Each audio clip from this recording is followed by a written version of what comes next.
making a little bit darker, then opening the ribs, and the diaphragm go up. The abdomen is a little bit inside. So as a note is sustained.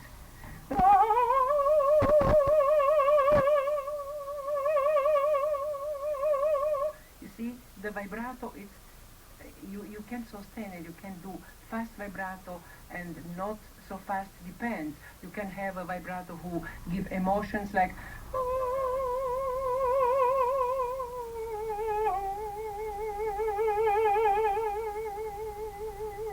or a lazy vibrato, like a lot of people has, it's the little by little become wobble, you see, because it's not sustained. So there are so many problems, but in the end we try to make all these problems very easy, because with such a long permanence on the stage, we always tried to sing easily. The public had not to see that it's so difficult singing, so we have to have a beautiful face. Overall today, often the artists are on the television, so you have not to make ugly expression, you know. And, well, the most important on my advice is the breathing system. So if you sustain well the sound, even if you are sick, you can sing over. How do you control vibrato? Oh, certainly I control it with diaphragm and sustaining. It's very, very, on my advice, it's the easiest thing in the world if you learn it. But if you don't learn, if you have no idea how to do it, it's difficult, you see. It's everything is with the diaphragm.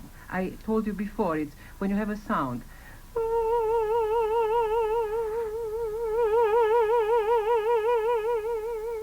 Everything it's done sending a little bit more breath or less breath on the chords. So the palato transforms this air, this breath, in beautiful sounds.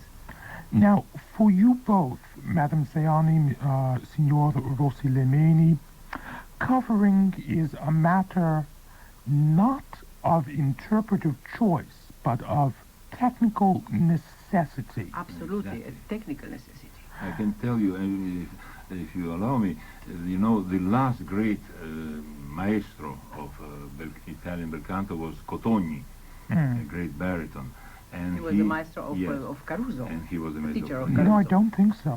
He did work with Gigli, among others, for a time, as well as Lauri Volpi, but not, to my knowledge, Caruso. Well, I read like this in some books, yes, you know. But anyhow, Cotogni, he used to have a very long cane, you know, and he used to beat on the fingers of his students when they wouldn't cover the passaggio, you know. Yes. It was terrible for him, because the passaggio for baritones and bass is C sharp. If they wouldn't cover C sharp, he would beat them on the fingers. It was really a terrible punishment. And for the tenors, F sharp. F sharp, sometimes G, but F sharp in sport. Now, the passaggio is the place where head resonance and chest resonance most overlap. The bridge between head and chest resonance. Is that an yes? It's the middle, just in the middle of the, is the perfect resonance in the mask. Now, speaking of Cotogni, I can't help but think of singers from the turn of the century. According to me, not very many of them covered at all. It wasn't until the period of Gigli that one finds a great deal of covering. If you think of old records, how many of those singers covered before Gigli? Instinctively they covered all, even Tamagno. If you hear the Tamagno, the Yes. hotel of the Tamagno, he was covering. And if you hear what was contemporary to Gigli, Pertile, he was covering everything. And Martinelli, it was a kind of covering. And even if you hear the most recent, like all of the greatest singers, Pavarotti is covering in a way, it's fantastically well covering, and Domingo, and all of the greatest tenors they covered the passaggio. Is covering nevertheless a limitation? Covering it don't mean that you have to make a tube, you know. To sacrifice. No, the sound. no, the Sacrifice. contrary. You have to leave free the sound, but in such a small place that cannot go out and do an Yes, spreading. spread out, Yes, spread out. exactly. Yes, but does covering in some way restrict possibilities with regard to tone color? Does it limit your choices respecting tone color? Well, you know what's the problem? Sometimes the tone colors, sometimes if I understand what you are saying, because it's difficult for me to understand in English all these expressions, but sometimes some tenors or some sopranos or some, you have not to cover perfectly well, especially in the passaggio. Sometimes Gili, I sang with Gili, so he used it to open some sounds in F or F sharp when the phrase or the aria needed to have a kind sound and young position, you know. Quanto è bella, quanto è cara. He was opening there. Quanto è bella, quanto è cara, più la guardo e più mi piace. And then, del cor non son capace. Immediately after, he was using to cover, but to play with these colors. Yes. He was playing it just because he was playing with these colors. Yes, what is important to say that covering doesn't mean to encapsulate the sound. Exactly. You know? The sound must be always, the vibration of the sound must be always very powerful and very well projected and controlled. This is important. Control. Are you saying that a covered sound is not a youthful sound? That to have a youthful sound, one must not cover? Oh, no. Probably you understood the wrong thing. No. A youthful sound. It's even covering is youthful sound. I say, but Gili, when he wanted a youthful sound, abandoned covering. But it's not because it was the sounds that needed for this kind of opera, you see. This kind of phrase, you know. It's complicated now to demonstrate without a piano, without anything. No, you demonstrate very effectively. Yeah, you see, what's the problem? I told you in which aria I was... Tombe degli avi miei, d'una stirpe felice, de raccogliete voi. And then, was covering, because it was more virile, the sound. More... When the sound has to be more kind, it's a little bit open. When it has to be more dramatic, has to be covered, even if it's the same note. Do you lose brilliance and squillo when you cover? No. The contrary. Yes. It's very sure. I had one colleague who was covering in the perfect way. It's Gianni Raimondi, a splendid tenor. Yes. And I sang so many performances with him. And probably in America he was not so well known because he didn't sing so many times. But he was one of the best tenor in the world, and he was covering with gracefully everything. You know, I remember his Rigoletto. I remember, well, he sang so many Traviata and Bohème with me, and Puritani. You know, he just, I think he left the career 1 year or 2 years ago. So. And he was one of the most reliable singers in the world because of his technique. He was always able to control his voice even when he was not in perfect shape. In any event, Mr. Rossi-Lemeni, we left you having learned how to cover. There you were, not having made your debut, but already knowing about covering. Oh, yes. Oh, yes. Yes. Because I was also following always the examples of great singers, you know. This is something that is lacking now in the new generation, I must say.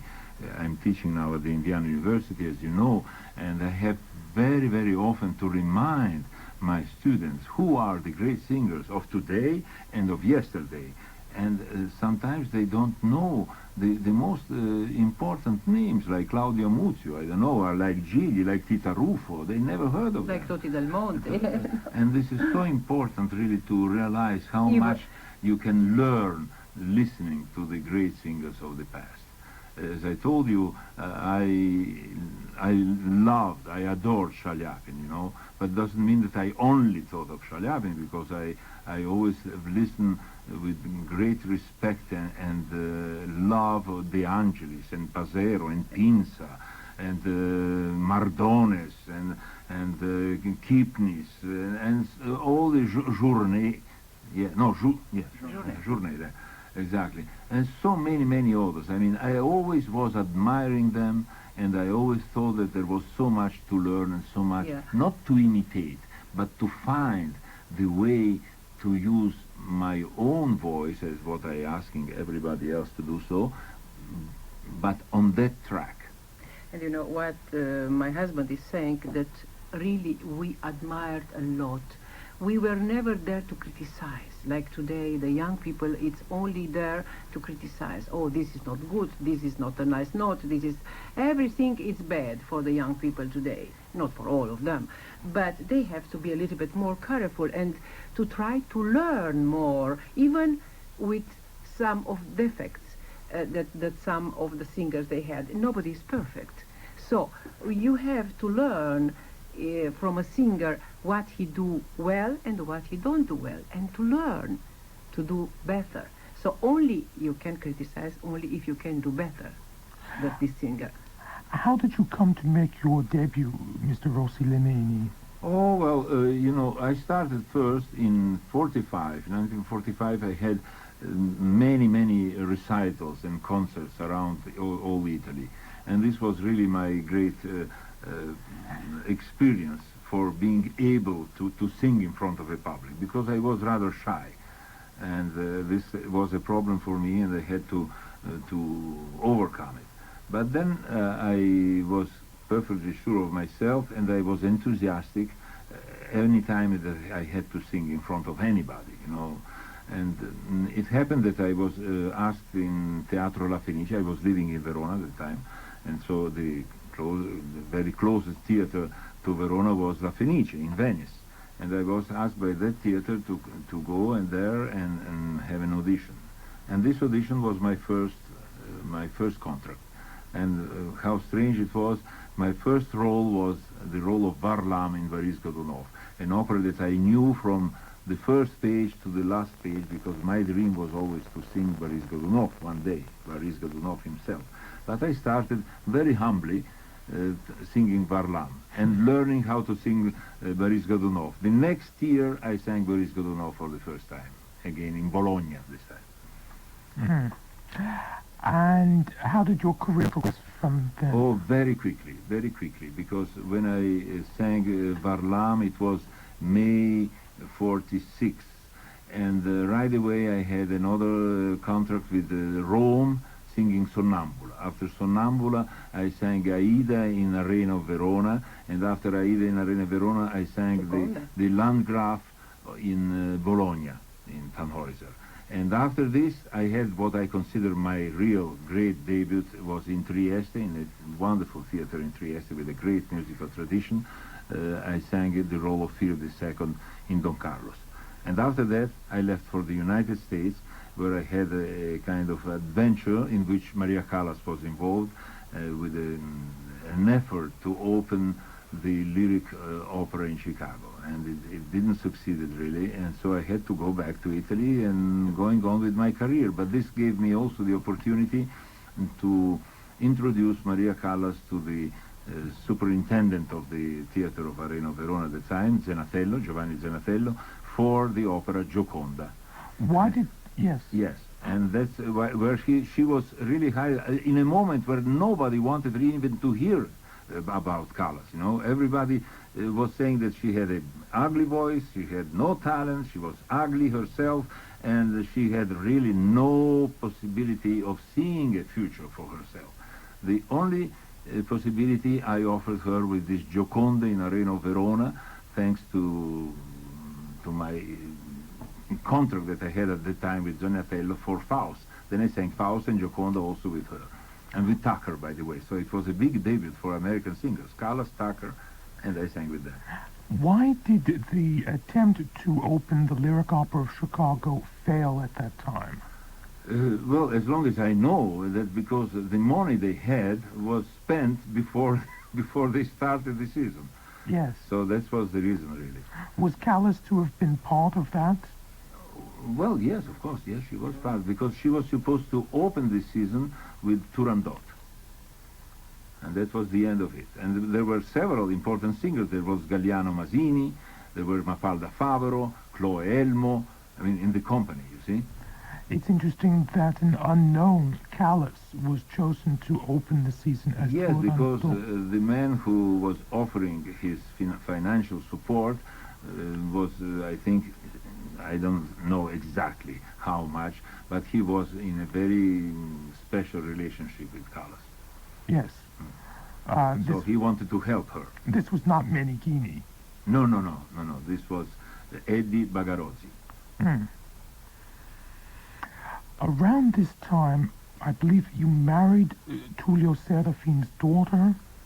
Well, this was another story. Yes, it was a marriage that we performed in Mexico. So it was a marriage. I mean, not according to the Italian laws. It was considered a marriage, but it wasn't a real marriage, as I had later on with my wife, Virginia Zeani. We married regularly in church and with all the blessings. In other words, then, you did not have to get divorced in No, order to I marry. didn't have to get a divorce. No. Yes. No, because I was really, for the Italian laws and for the international laws also, I was a free man. Now, Serafin was, of course, a colossus, someone who controlled opera in Italy to a great extent, among the leading conductors. That must have had an interesting impact on your career. Were you perceived as Serafin's favorite, and was there prejudice against you because of this? Did it help your career to be associated with his daughter? Well, I tell you the truth, you know, I met Serafin when in my debut, because he conducted this famous Varis Godunov in La Fenice, and so he knew me when I sang Varlam. And he also called me to Rome for the Sonnambula, and then again for the Aida in Arena of Verona, and so going on. Then he was hired for a long tournée in South America, Colono, Buenos Aires, Rio de Janeiro, São Paulo, and I was one of the singers that had been chosen for that tournée. So this before my marriage, my involvement with Vittorio Serafin. Yes. And after this, I just started my career. I mean, sometimes having the privilege and the very interesting experience of singing under being conducted by Serafin, but I mean, in La Scala, for instance, Serafin didn't conduct at the time. He was not in good terms with La Scala direction, and I made my career in La Scala more than in other theaters. And this was very important to me to have the support of the De Sabata in that time. De Sabata was completely on another side. I met Renata Tebaldi. You are very indiscreet, really. I'm here. It's Well, yes, last time you were telling me that all was right, fine. Yes. I understand. It's better that the public... No, yes, Well, it was exactly when I sang this Faust. I know better every singer in his life, and certainly with Renata Tebaldi was a very nice sympathy, how do you call it, flirt, but no more than this. Well, it was it happened when I sang this famous Faust in Arena Verona, you know, Yes. in 48. Exactly. 47, and she was the Margarita. And then we sang again together in Naples, Tannhäuser again. And so, I mean, for those moments when we sang together, we were very good friends, but we didn't have really a relationship. Ah. The public, along with me last time, understood that you were more than friends. Well, but perhaps because, I mean, the public liked to have this idea, you know, that these two young new singers in Italy, they might be also a couple, but it wasn't like that. I remember the first reviews we had together in the opera that we sang, for instance, the title was Two Golden Voices, Renata Tebaldi and Rossi-Lemeni, you know, so why not to put these two golden voices together forever? But it didn't happen so. Were there any obstacles to your career? Yes, there was an obstacle once that I fell ill after after my tournée in South America. The How Filipini. can I say yes or not? I don't know. Aha, an opening. Suppose Filipini offered you Fedora for next season. Would you say yes? I don't know. How can I decide in 1 second something like this? I know only that for the moment I'm so involved with my young students. I'm so happy to have beautiful voices around me and to give them the possibility to hear my voice still in good shape and every note to teach them with love and really with examples. Yeah. In other words, you can still be at least tempted to perform. There's still part of you that responds to the prospect of performing. You are not absolutely firm about being in I'm retirement. firm like Poncel was. Hmm. You know, Poncel didn't like to sing more. She never sang, but sometimes she sang for somebody, Yes. even for records. If somebody comes to do some special record with me, I will do it. Once Poncel retired, she no longer appeared in opera performances. Yes. She did rehearsing and different things, but she did not actually perform opera. But you seem to be suggesting that possibly, if the circumstances were appropriate and the role were something that you loved and felt very close to, Yeah, you might be tempted. maybe. Yes. What roles might tempt you the most? Well, it's difficult to say, you know, because I think that I sang 67 leading roles and probably Adriana or something like this. But, you know, it's so difficult to decide now. I'm so, like I tell you, I'm so involved with the others that in the evening when I finish 6 or 7 lessons, I'm so tired to hear my voice. I only have in mind what beautiful singing I will hear tomorrow, what I have to teach them more, which aria to give to one to other. So for myself, it's no more place, you see. And in my mind, I'm probably a singer who are not nostalgic. I Yes. have not nostalgia. I'm not no more nostalgic. When I decide to don't sing more and to sing only for my students, I knew what I do because I like to be good for them. Well, the public has certain emotional needs that are unrequited. Besides Fedora and Adriana, are there other parts which might tempt you? Oh, I don't know. No, I sang. Those two. Yeah. Those two roles. Yeah, Yes. probably only those two roles. La Bohemian, certainly. But La Bohemian I would like to do in a record when I will have time, one time for myself. La Bohemian. Yes, Madame Zeani is looking knowingly at Ralph Ferrandina here. Why those parts in particular? Oh, because they have so much expression, you know. Bel canto, it's so beautiful and never finish to you never finish to learn something. In the end of the life, in the end of the career, you have so many splendid ideas that you have never time to make them deep. So now in these parts, probably I can give the maximum Yes. that an artist can have. You know, every phrase to be like a lace. Yes. So these parts are created really for a woman. Certainly no a very young woman, because Fedora and Adriana, they have no age, you see. They can be sang by a very young person, but by me too, or by Olivero too, and so by a very important artist, inside important, not only outside, you see. The phrasing has to be given with the artistically, but with a heart.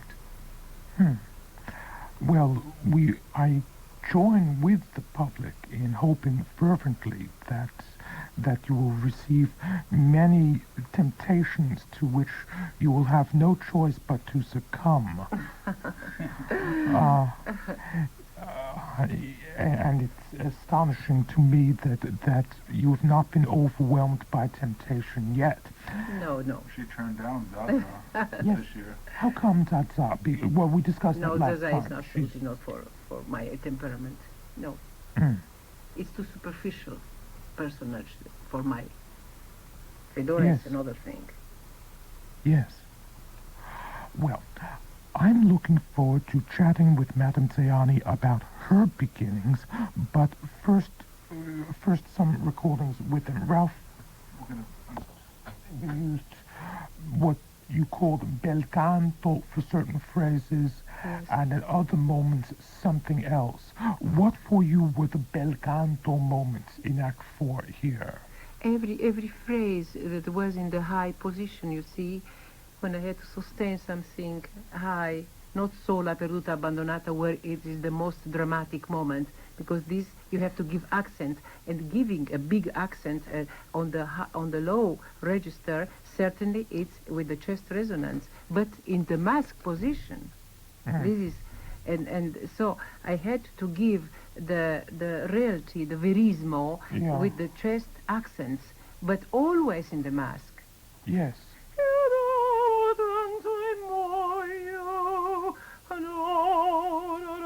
How can you give these notes with intensity if you take them like a child? No, it's impossible. You have to give the chest resonance a little bit, but the position always mask. Yes. When you have the vibrato in your voice, you are never lost in the chest, you see. It's not without resonance, you see. Yes. So it's a mixture of bel canto and chest What resonance. what were the bel canto passages exactly? Well, a lot. In the beginning, Yeah. all the high phrase, all the high phrases, even this end. So in other words, according to you, You for see, this end, I use the same voice that I used for Lucia. In the end. yes.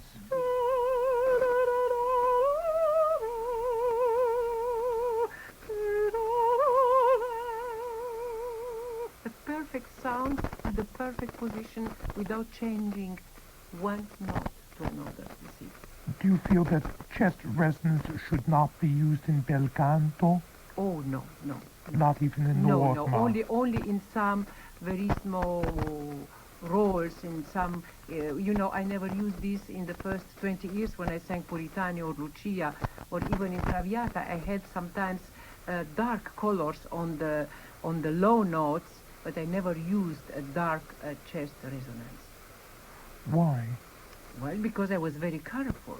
These things you can use after 40, not before. How come? Because Why? What happens? Why well, is you can force your voice. You can force your, especially they are singers who are not sustaining in the mask position the sounds, so they lose their control, and easily when you have to give a lot of sentiment, you lose the control of high position and you go in the chest, and then it's dangerous for the voice.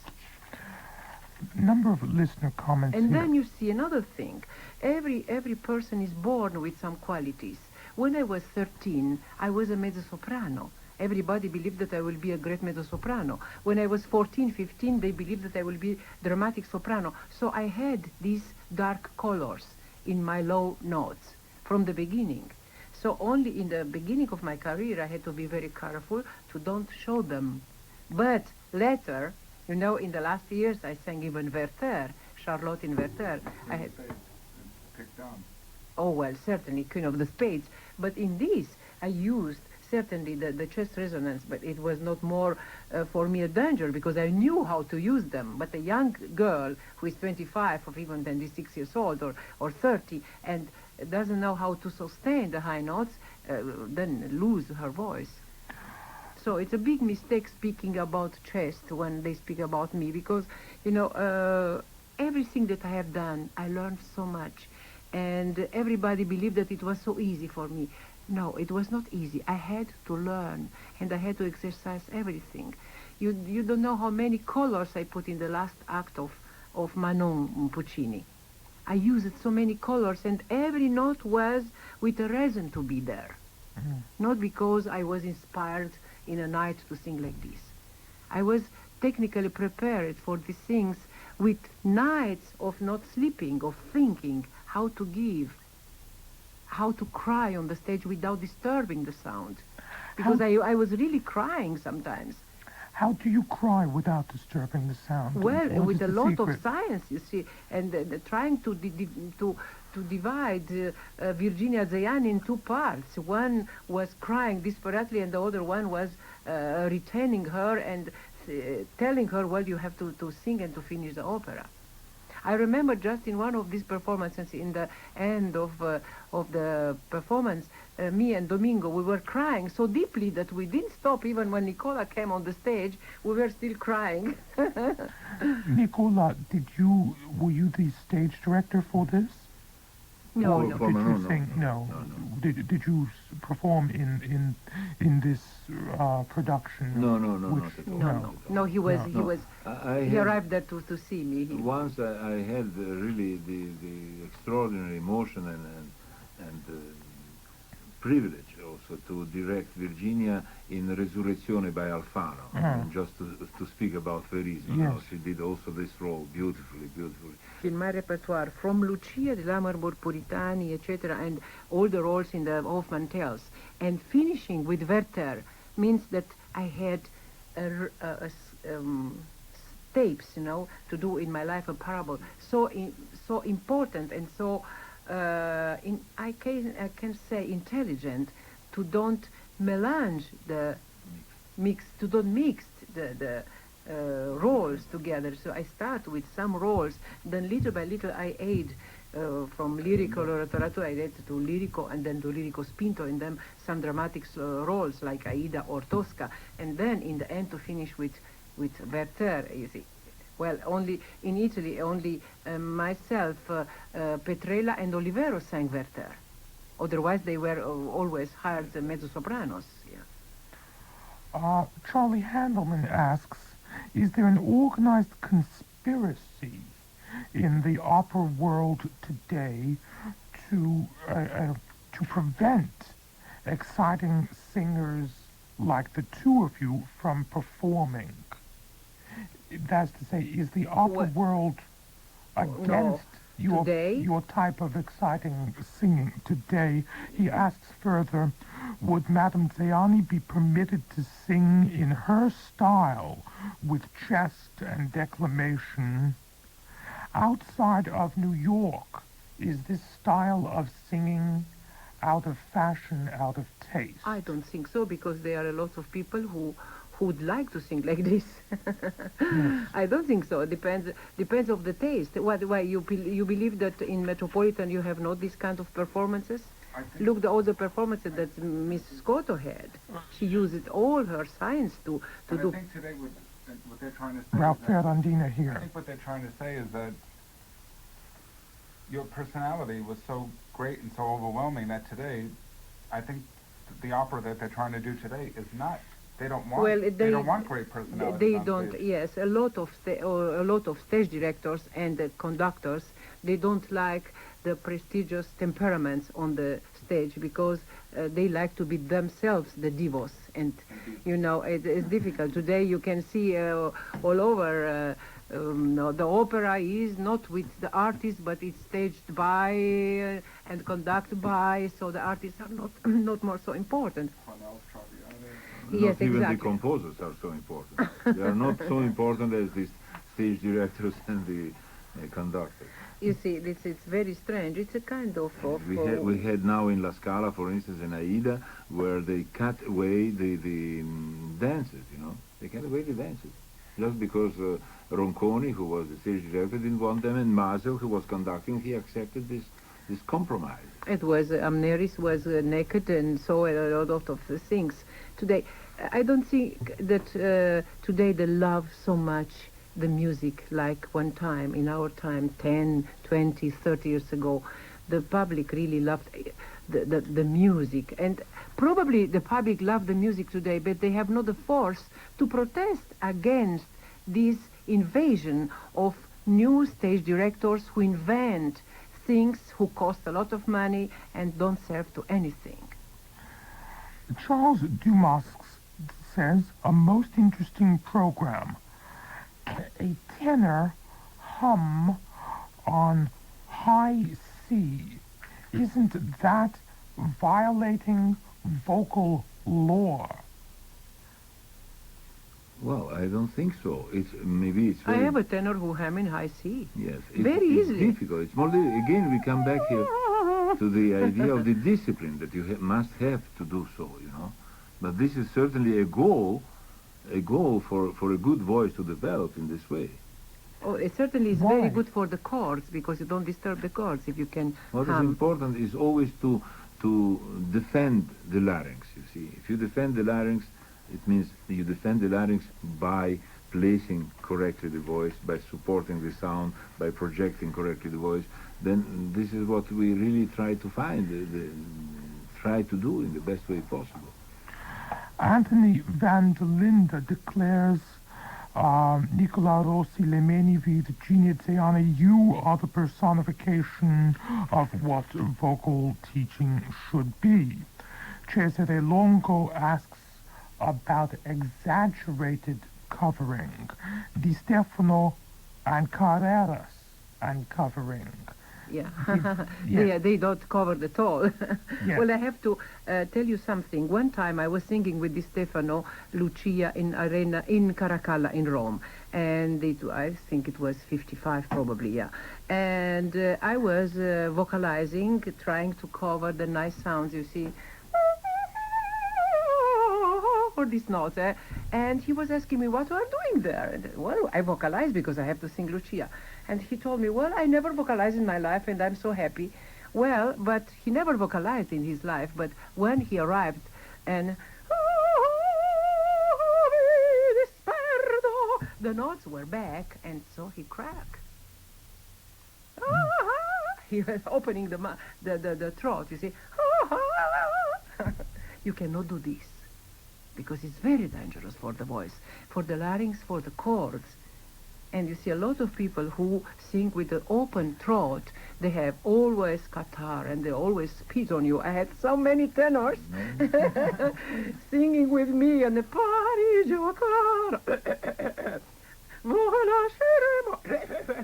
you know, it's so difficult to be on the stage and to don't be spontaneous and all the time to think, oh my God, how is my throat doing? Leave the throat to be free and nice and quiet and relaxed, and think to put the sound higher.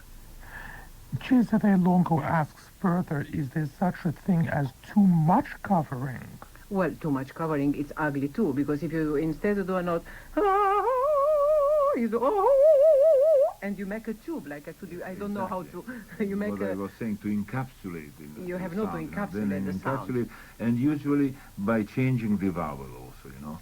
Many singers sing ah, ah, and they do this instead of ah, holding the same vowel by and covering the vowel, but without changing the vowel. There is a joke, you know, somebody who's singing a caccia, you know, a caccia. I mean, let's go hunting. Yeah. A caccia, a caccia, a caccia, a caccia, and they change the vowel all the time that they have to go higher.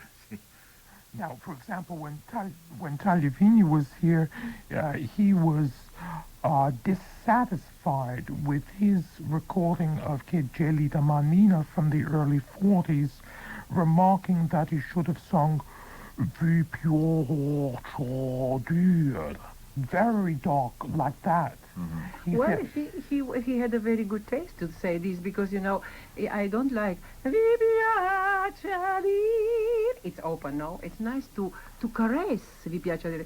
Vi piace dir.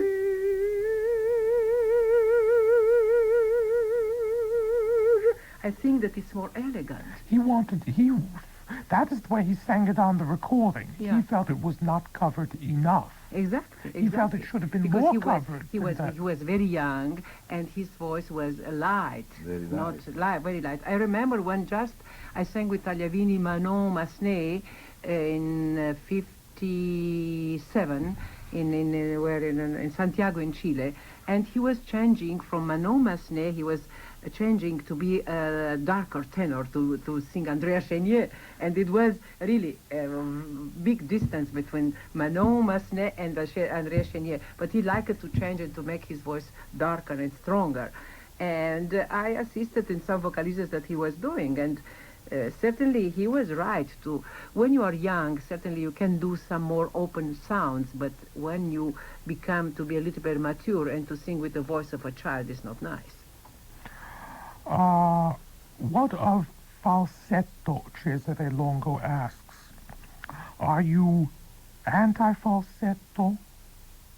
What is your opinion about the use of falsetto? Well, certainly no. Falsetto is not helping the voice. The women sopranos, they have no falsetto. The only one soprano that I heard with falsetto was Leila Ginger. She had a fantastic falsetto. It was like an incredible pianissimo, but it was falsetto. And no one woman can have falsetto normally. But the tenors, they have nice falsettos sometimes, and they abuse of this falsetto. And abusing the voice go a little bit back. What do you mean go back? Of course, Björling had a wonderful voice, and it was a great pleasure hearing him, and working with him was very also nice, because he was a very good colleague and very simple, willing always to be in a good connection, you see, on the stage. Only one thing I must add, that he was very seldom sober. And so there were many moments when I really didn't know if he was ready to come into the impact, you know, of the performance. So sometimes it was really a little bit difficult because of this. I confess that Björling has always struck me as lovely for 10 minutes, after which I have found it difficult to sustain interest. The voice is beautiful, but to my ears, monochrome. Now, the listeners disagree with me. Björling, in fact, won our poll here 2 years ago for favorite tenor of the century. And we'll be hearing Björling in Ballo 2 weeks from tonight, March 29th. My guests will be Ed Rosen and cantor Don Goldberg. What did you make of Björling? Was he for you an interesting singer? Well, because sometimes his phrasing, you know, some phrases, I'm not speaking about the entire arias, for instance, but some phrases were exceptionally well projected. And he had this kind of panache, you know, in finding the way to sing in the most beautiful and most daring way for some phrases. This was. And then all of a sudden he would disappear on stage. I mean, only because he had this problem that he really needed to have a little drink in the wings. In what way was his phrasing daring? Well, daring because he really used to give all the possibility of his voice, all the ring of his voice. Well, but how can we decide who was the most important tenor in this century? Well, the favorite tenor. Yeah, well, them. but Yes. how can you decide this? We had Corelli, we had Del Monaco, we have Pavarotti, we have Domingo. How can we decide? Some of the public probably love one or the other one, but it's not possible to decide. We had so many fantastic tenors, so we cannot. Don't exist one who is similar to another. Did Björling have slancio, emotional surge and vehemence? Oh, yes, yes. Now, Robert, this question from Ralph Marino of New York City. Robert Merrill, in his book, remembers Nicola Rossi-Lemeni, that you lost your voice because of poor technique. Yet, Mr. Marino exclaims, you teach technique. What do you make of Bob Merrill's declaration? And first of all, did you lose your voice? No, I never lost my voice, and on the contrary, you see, the contemporary composers wrote operas for me because they thought that my voice was the most important and the voice that gave more possibilities for them to express themselves in their music. What was the opinion of Merrill? I don't know. This is a matter of opinion. Many people think something that others don't think so. I heard so many times speaking about people who says, oh, Callas lost her voice in 54 or 54. Oh, I lost my voice and Tebaldi lost her voice. And you cannot lose the voice until you sing. I don't think that Merrill met Nicola Rossi-Lemeni so well and heard him so many times to decide that he lost or not his voice. This is absolutely arbitrary. It's an opinion. Then I can demonstrate right away singing now. Would you care to? Oh, well, I would like very much, yes. Well, I mean now, not now here in the studio. But I could sing, my favorite roles, of course, as I did. 2 years ago, why I sang Mary very didn't go to hear Nicola in New Jersey Opera? Yes. But For it's instance, very easy to For sing. instance, now the miracle is Giuseppe Taddei, who is singing Fausto with fantastic success, and he's singing very well. And you know, they were saying about Taddei 15, 20 years ago that he has lost his voice. Did Callas lose her voice? No, her confidence, yeah, but not her voice. But the voice was little by little was deteriorating, you know, because she changed her life, her lifestyle. You know, this is very important for a singer, because a singer must be dedicated to his voice, must be dedicated to his profession, and of course, starting to be only a prima donna, not in the theater but in the high society. This was really her fault. Call. You know, hanging on the stage, how many years?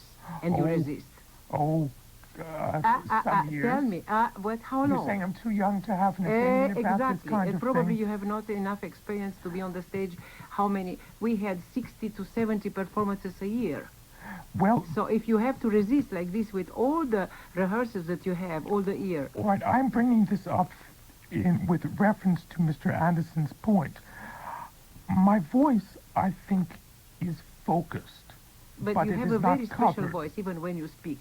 You speak in a very high register. You don't speak in a normal register. Well, John McCormack's voice Yeah. was focused, but Yeah. not covered. I'm not saying that McCormack and I sound alike. What I'm But a saying... lot of artists they don't cover. I don't say that don't exist artists. There are a lot of them. They Well- don't cover, but it's not this reason that they sing longly and well, you know. The point... Depends of the quality, depends of their preparation. If they resist, tant pis pour eux, how the French say, it's better for them. But point- it's not a way, well, certainly, it's not a way to help yourself. Well, the point that I'm trying to make simply is that it is possible for a tone to be pointed, to be focused, without being covered. So far as I'm concerned, covering and pointing are not the same thing. I don't know how you feel. Well, it's certainly not the same. No. No, Covering and no. pointing, no, not the No, same because thing. you're Absolutely. suggesting You that can they point are. and you can in open sound or covered sound. You can point. Yes. But you can have a voice, a very high voice without covering, because you go probably in the register of soprano, you see. Well, Lamperti, Giovanni Yeah. Battista Lamperti, Yeah. the voice teacher, Yes. asked rhetorically, if a tone is beautiful, why cover it? Well, you cover only because it's sano, come si dice. Healthy. It's healthy. Yes.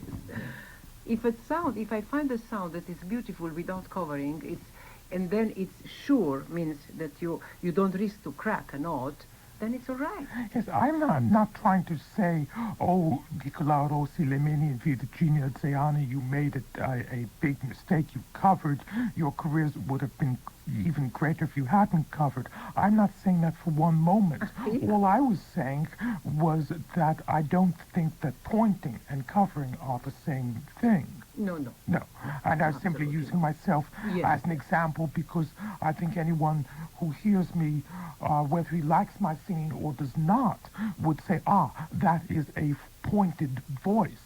But I think that they would also say that is an uncovered voice. Stefan, here we Yes. are to advise the young singers with our big experience, and I can say that Nicola sang for 36 years, and I sang for 34, and still we sing and we demonstrate to all our students every phrase.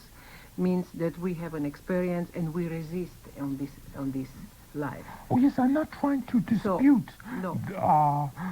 that. According to me, there are We many... give advices, but many options. certainly every singer has his mind and he can do what he likes. But if somebody come to me and I try to have an advice, first of all, I cannot give advices and without hearing, because it's absurd to give an advice if I don't hear the sound. It's like a doctor to don't hear the heart of a person and then to give advices with kinds of medicament to take for this heart.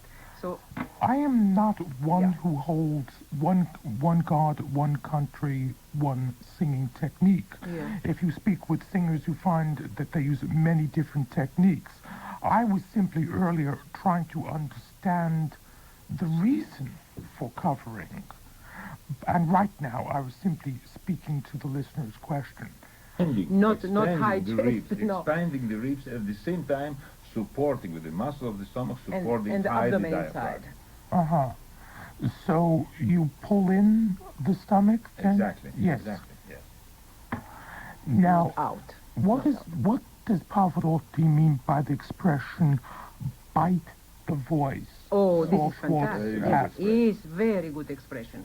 It means when you have a phrase here and you have to put this phrase in your superior teeth, you know, on the superior teeth here. Yeah. When you have to bite it in the. I just remember the phrase when he starts. Tutte le sere, Louisa Miller. Mm. To sustain like biting in the sound, you see.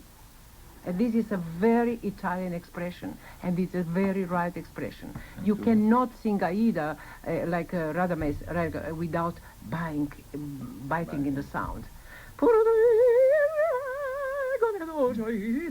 You see, to have to sustain the sound hard. This heroic approach Yeah.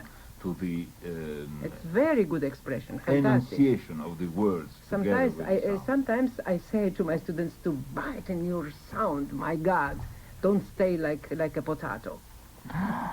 John Marino of Midland Park, New Jersey asks, what of Gino Becchi's voice and technique?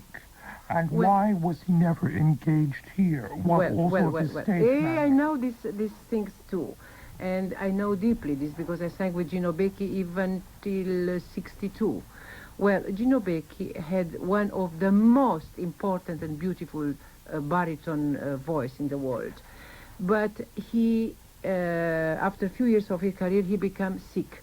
And you know, he had a kind of rheumatism, arthritis, being very, and affected his voice, his neck, his knees. I remember one time I was singing in Cairo with him Rigoletto, and he started very well, and then little by little his knees and his throat began to swallow, and certainly his voice was suffocated.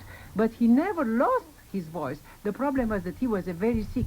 But in these times, 20 years ago, nobody was speaking about arthritis.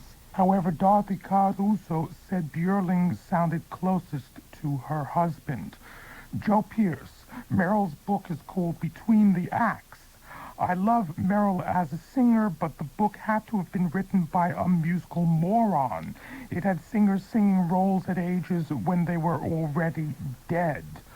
After the war, with the exception of Valdengo, no major Italian baritones sang at the Met. Bastianini was the first in 1953.